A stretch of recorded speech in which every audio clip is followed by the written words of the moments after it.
Actually, this is data that I obtained in Japan. The U.S. Navy has not funded this since 1995. And so in order to do any further research, I took an appointment in Japan in 97, 98 for 5 months and worked at the New Hydrogen Energy Laboratory during this final 5 or 6 months. It's now closed. But, actually, well, before I go on, let me just acknowledge, in fact, people at China Lake want to make sure I pointed out that this was not funded by the Navy, so I want to make sure that's clear. This is an anti-acknowledgement. Yeah, right. Yeah, right. But I had a guest research appointment from NATO, that's the New Energy Development Organization in Japan, and I especially want to thank some of the people there. Dr. Sami was a very gracious host while I was there, and Masuo Tatsumi helped me set up experiments, and Marie Hosada was especially helpful because she spoke English better than most people there, and she was a technician, and she also gave me a ride to work and back every day, so appreciate her help. Now we did do work in the Fleischmann Pons calorimeter, but that's subject to another talk. This is I took the calorimeters that I used in China Lake with me and used those in experiments in Japan. Usually I had 5 experiments running, 2 in my own calorimeters and 3 more in the Fleischmann Pons calorimeters. So I was running 5 experiments at a time, generally, and trying to get as much done in 5 months as I could. But the China Lake calorimetry has the cathode here and the counter electrode around it in a test tube. 2 different thermistors at different locations on opposite side of the cell, different heights, and they're outside the cell. This is kind of different than most people. The thermistor is actually on the outside wall of the cell. It's not in the LiOD electrolyte. In China Lake, we had this gap, secondary compartment filled with water, but I wanted to try something different in Japan, so I wrapped aluminum foil around the outside of the cell and packed this area mostly with aluminum. There were some air spaces, actually. It was hard to pack it tightly, and then sealed the top, so there was no liquid. It was mostly aluminum foil in that outer compartment where the thermistors were, to see what effect, whether that would improve the calorimetry. It made it more sensitive in a lot of respects, but also made it more of a problem in the fact that the electrolyte level had a bigger effect on the calorimetric constant.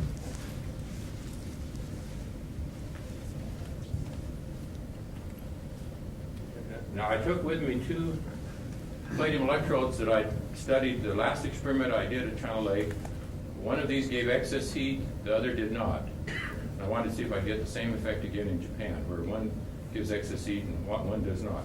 Why that is, I don't know. There's just something about the metal. Martin Fleischmann calls it hidden variables within the palladium. Why some work, some palladium works, other palladium does not. Now, this is a little different axes because this is how it came out of the chart recorder. It's coming out as the time is this way, and this is the temperature here. This was the cell that was active previously in China Lake. The T1, T6 thermistors measured that cell. The cell that was inactive in China Lake, this is T3, T4. This is the room temperature, which is a different scale. For the room temperature, you start at 20 and end at 25. So the room temperature is 21, 22, about 22.5 degrees. And it shows a little bit of fluctuation, but it was pretty stable.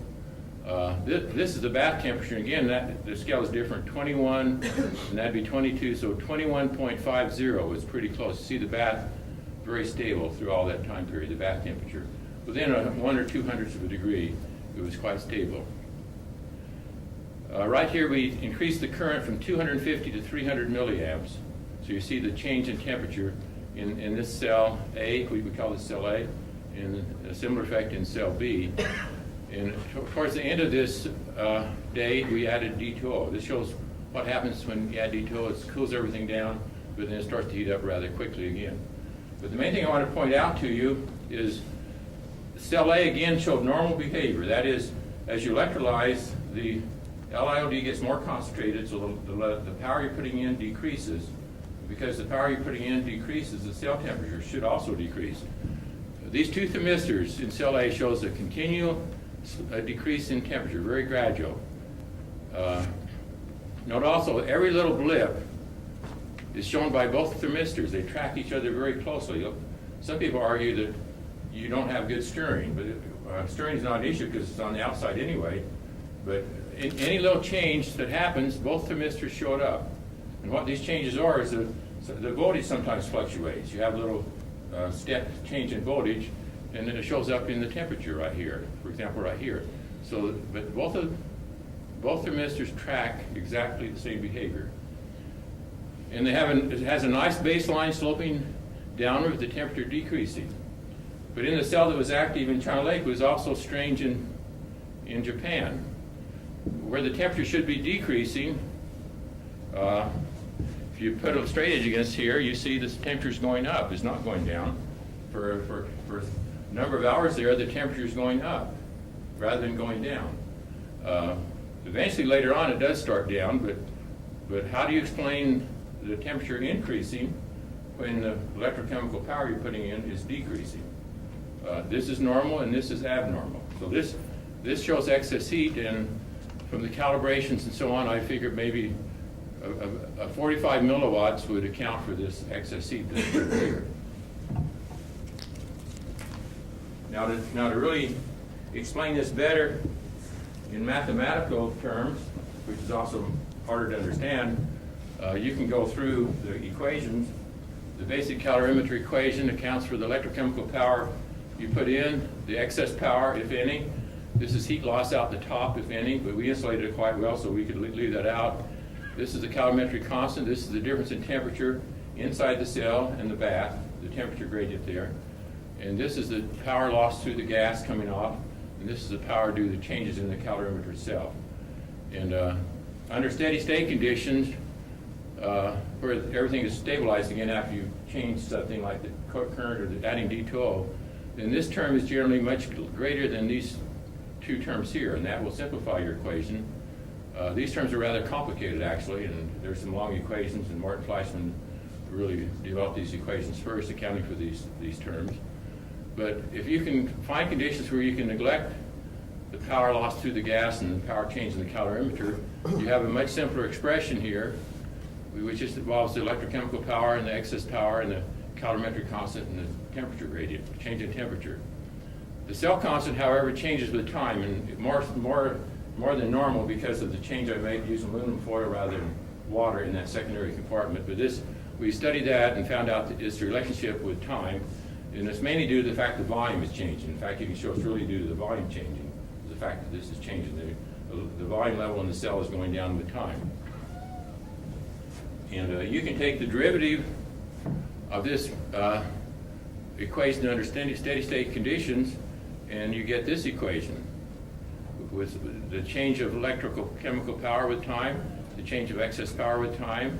This is the electrical chemical power and the excess power. And so you have this derivative equation. And if you don't have excess power, Px is 0, or even if the excess power is steady, not changing, and this term here is larger than the excess power, then you can leave the excess power out. So either condition, no excess power or steady excess power, your equation becomes simply this right here. And you can do calculations based on this equation, which shows you that the temperature should decrease with time under normal conditions. Actually, this is a negative quantity, dk dt. It decreases with time. So negative times negative, this term is actually positive. But this term, this is electrochemical power is decreasing with time. So actually this term, you have a positive term and a negative term. So you could theoretically have positive slopes, negative slopes, or zero slopes. But under all the conditions we ever use, this term dominates. It dominates over this term here. So the change of temperature with time should always be negative. It should go down with time. All the calculations we did show this is true. That term should dominate.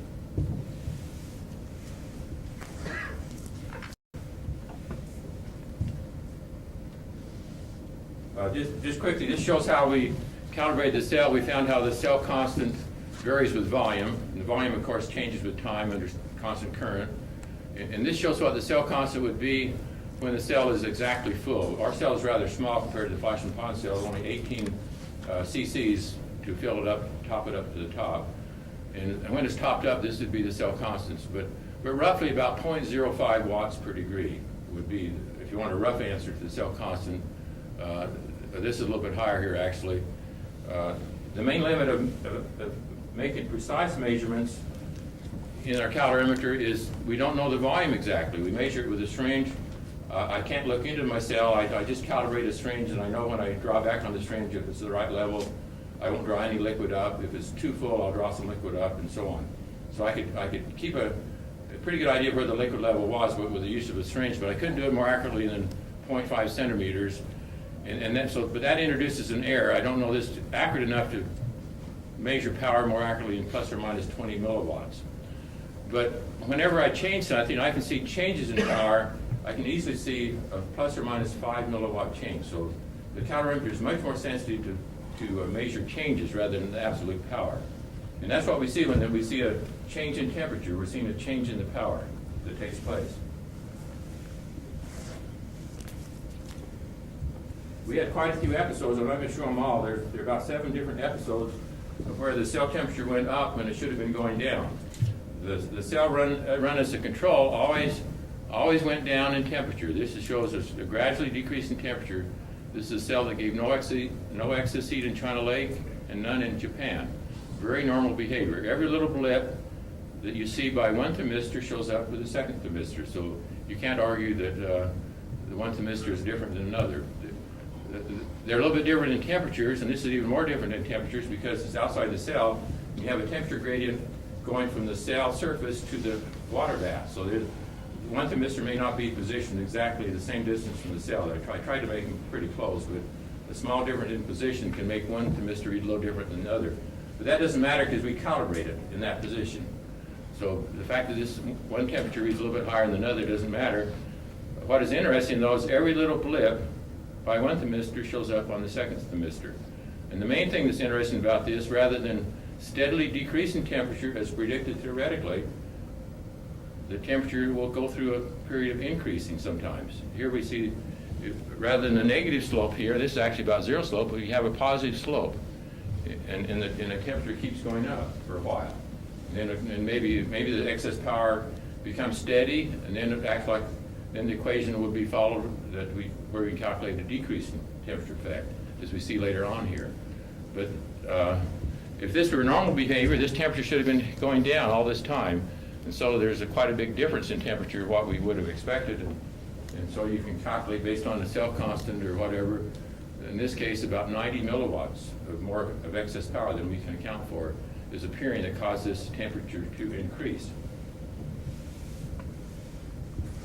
Now taking this same cell, I want to just point out the time, 472 hours to 507 hours, because the next slide will use the same time frame, and shows the cell voltage.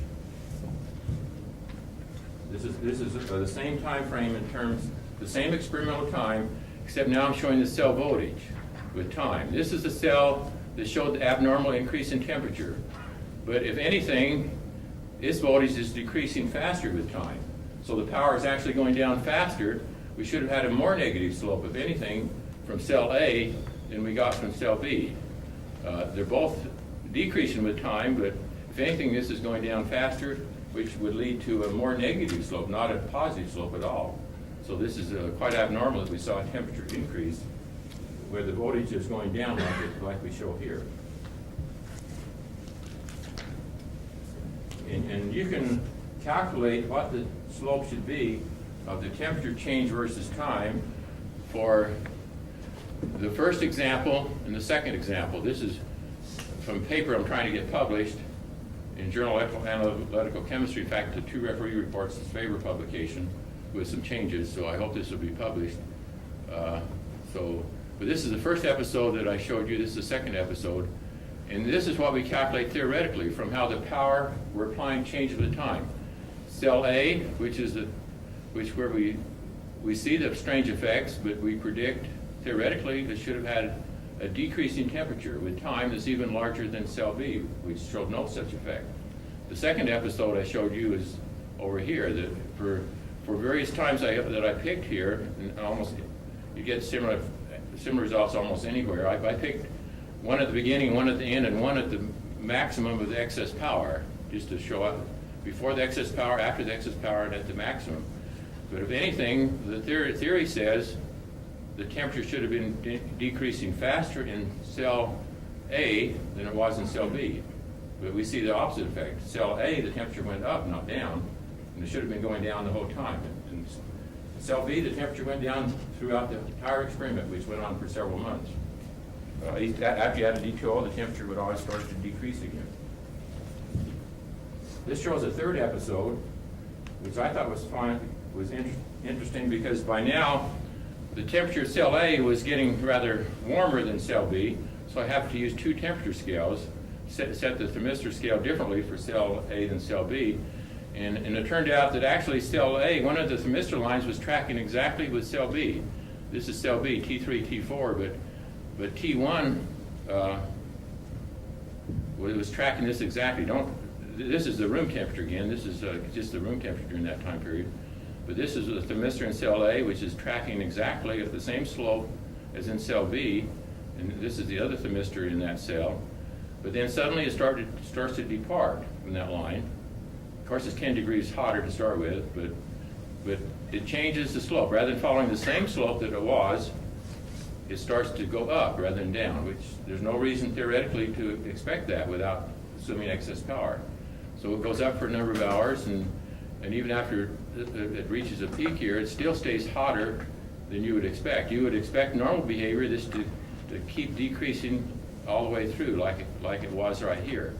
And so you have a rather large temperature change here that you can use to calculate the excess power, about 70 milliwatts, only that would have to be used to explain this abnormal increase in temperature. So over and over again, we saw strange behavior for this cell A and always normal behavior for the cell B. Temperature always decreasing with time. Where many times, well, 7 different times we saw this strange behavior in the other cell. Well, let me just point out the time scale once again. This was 592 hours to 627 hours because I want to show the cell voltages for that same time period. I think, well, excuse me, that's coming up after this slide. I'll show you the cell voltage. This is the fourth episode, and then I'll show you the voltages for this fourth episode. This fourth episode had some rather some different things here.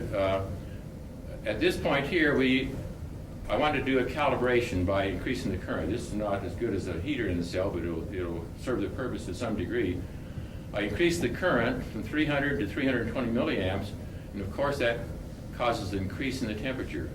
These cells are run in series, so the same current increase happens for the cell B here as for cell A.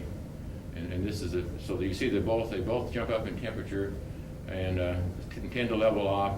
And then I return back to the normal current. And just like Martin Fleischer pointed out this morning, this one comes back to the same baseline, exactly the same baseline. After I had that current pulse, it's exactly the same slopes, the same baseline. It returns to this normal behavior. This one didn't even have normal behavior to start with. I mean, this is abnormal. The temperature's going up. That's already an abnormality. It should not have been going up unless there's excess power. But it was increasing, and even if it is increasing, it's hard to figure out what the baseline is. If you start here, the baseline should have been over here, or you start here, but it's strange behavior both after and before. Bath temperature very steady. This is the room temperature here, as shown on this graph. But now I want to show the time 782 to 817 to show there's nothing abnormal in the voltage. You can see this effect in the cell voltage where we increase the current. You'll see that effect in the cell voltage, but nothing other than that looks strange. So for this same experiment, this is the cell voltage, the average cell voltage. And at this time period, we increased the current from 300 to 320 milliamps. I didn't take a lot of data points. I was doing a lot of this by hand at that time. And but it does show that the increase in the current causes the cell voltage to go up, as you would expect. And then we turn the current off, and then it returns to normal. So this is cell A where we had excess heat. There's nothing abnormal in the cell voltage. This is the slope for cell A, this is the slope for cell B, and actually the slope is a little larger. The voltage is going down. You have a greater negative slope for cell A than we have for cell B, but yet cell A shows this strange increase in temperature indicating excess power. And again, we can go back to the equations I showed earlier and calculate what the slopes should have been. For cell A, this is this is the episode I just showed you. This is the previous episode, and the slope is larger. It should have been theoretically it's larger than for cell B, but actually it's not negative. It's positive. It turns out to be positive in some of this region here. This is the experiment I just showed you. By this time late in the experiment, the electrode was becoming somewhat passivated, so the slope I calculated is not as large as earlier, but it's still negative. And it should never have been positive like I showed. But eventually the electrode did passivate to the extent that the cell voltage started to go up with time. And this is due to the passivation that eventually takes place. And the cell would have gone to boiling, not necessarily due to excess power, but due to the fact that it's getting passivated as well. Probably a combination of both.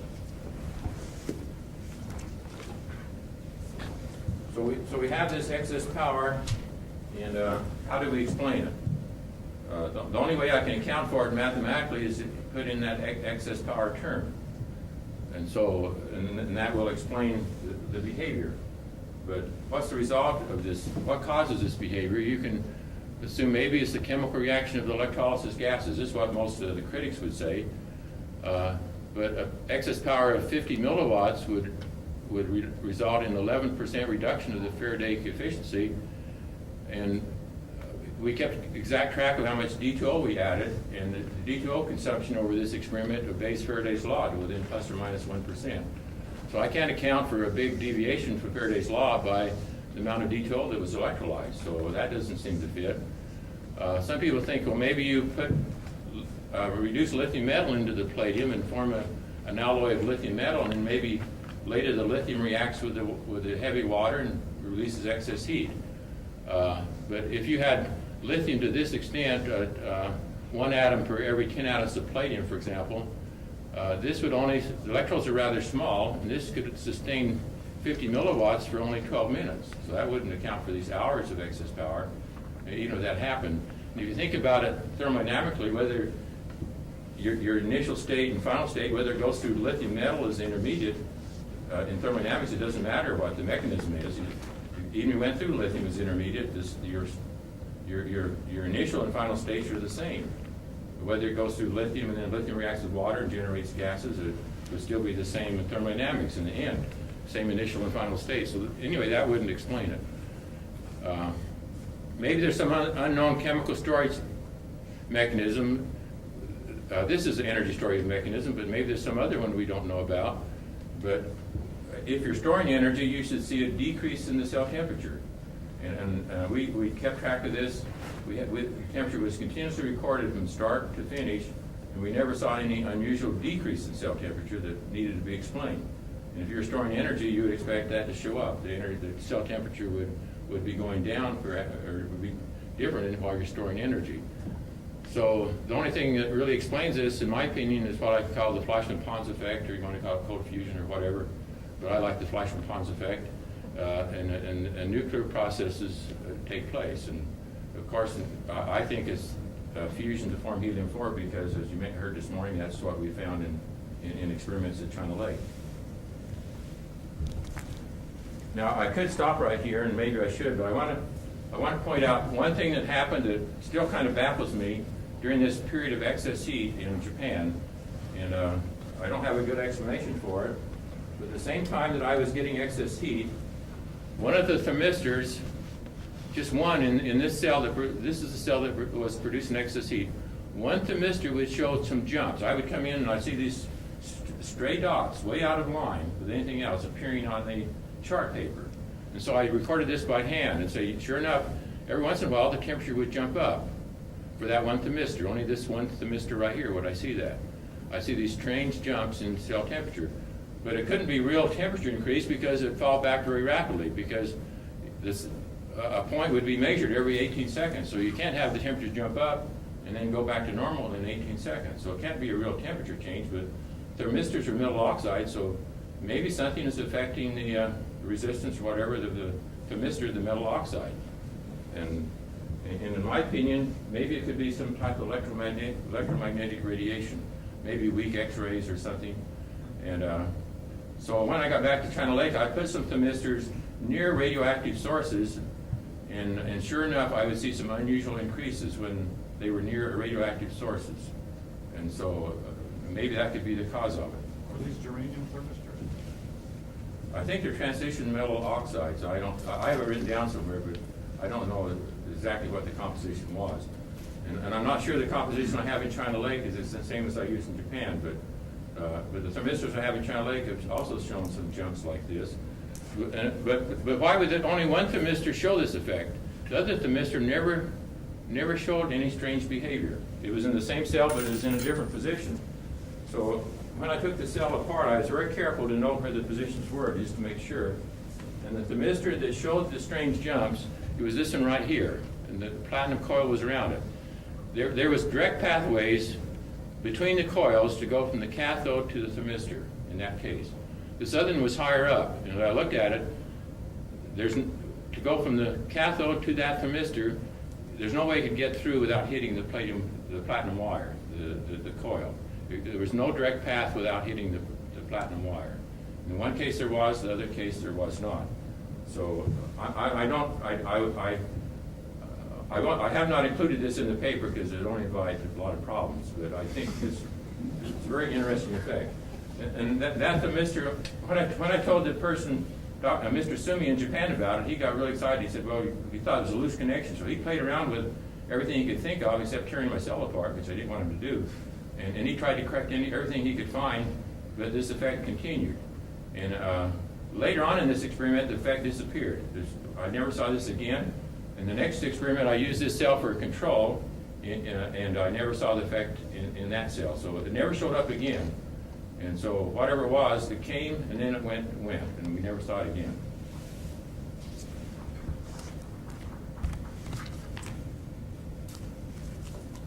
So if anybody has any ideas, I would be glad to hear what caused that. But as a summary, during this experiment based on the calorimetry in China Lake, over a period of, I think we started in early November and ran until late December, we saw that 7 anomalous increases in the cell temperature. I showed you 4 of these. 2 thermistors in the cell showed the same effect every time, the same pattern. The excess power was not large, but 50 to 100 milliwatts, which comes out around 2 or 3 watts per cubic centimeter, which is typical for what the current ST I was using. The excess power seems to develop in a gradual manner. There's one case, it came on rather abruptly, but most cases seem to be rather gradual. I couldn't identify any clear triggering event, but there was an example or two when I increased the current and the cell temperature went up, and the excess heat followed that. So there could have been a positive feedback, but it didn't happen every time. And the control cell, which did not show excess heat in China Lake, was also no excess heat in Japan. Normal behavior was observed continually for that cell. Okay, thank you for your time.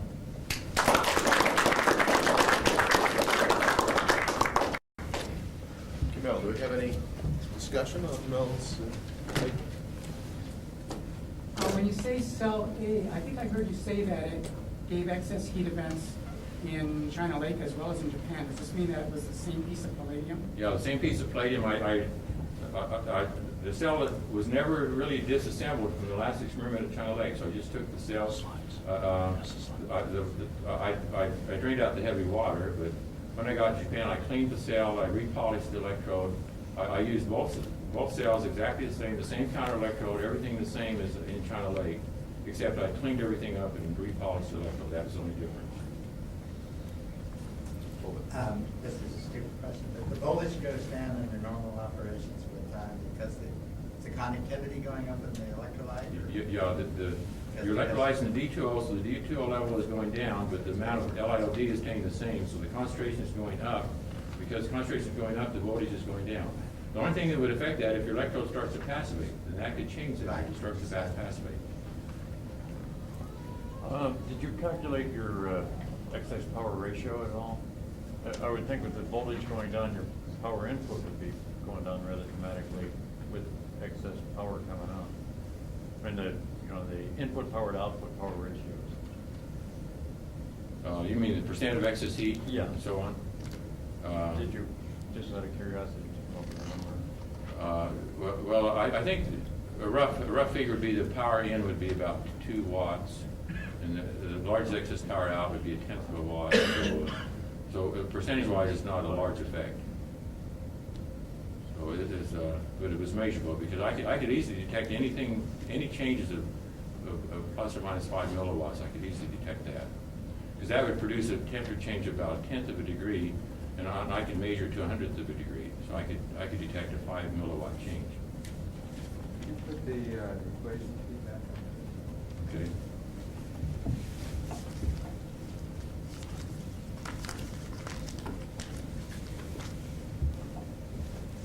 Yeah, I think with equations you need to sit down and study them through a little bit. They're hard to follow in a quick talk, but those are these are the basic equations that we have published. This is what we start off with if you want to include all the terms. But if you want to exclude periods where temperatures changing rapidly, where you sort of have a steady state condition, and after you add a D2O, you wait a few hours. The time constant is about 10 minutes, so you need at least an hour or so to get everything back to steady state. And then under steady state, these terms, if you're not running the cell too hot, if you get up around 70 degrees, 70, I'd say around 70 degrees Celsius, you cannot neglect this and have without some problems, because you're mainly because of D2O evaporating from the cell carried away in the gas stream. You're having the heat of evaporation of D2O, which is rather large.